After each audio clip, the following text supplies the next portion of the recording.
Hello everyone, ఈరోజు మా పిల్లల లంచ్ బాక్సుల్లోకి అయితే తోటకూర చేశానండి. అదేనండి, దీన్ని కలగూర అని పచ్చకూర అని ఒక్కొక్క ప్లేస్లో ఒక్కొక్క విధంగా అంటారు కదా. మేమైతే తోటకూర అని అంటాము. నా స్టైల్లో తోటకూర ఎలా వండుతా అనేది అయితే ఈ వీడియోలో చూపిస్తున్నాను. ఇది నిన్న మా అత్తమ్మ వాళ్ళ ఇంటికి పోయినప్పుడు అయితే తీసుకొచ్చాము. ఇంట్లోనే పెంచుతుందన్నమాట ఈ చెట్లు అయితే కొంచెమే ఉంది, పిల్లలకు సరిపోతుంది కదా అనేది పంపించింది నిన్న మా అత్తమ్మ మేము వెళ్ళినప్పుడు. ఈ సీజన్లో ఎక్కువగా ఆకుకూరలు తినద్దు అంటారు. అంటే చిన్న చిన్న పురుగులు గుడ్లు పెడతాయి కదా, అందుకని తినద్దు అని చెప్తారు.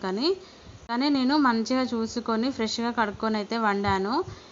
ఎంతైనా పిండి కొద్దీ రొట్టె అంటారు కాండి, ఇంత తోటకూరకి ఇంతే కూర వచ్చిందండి.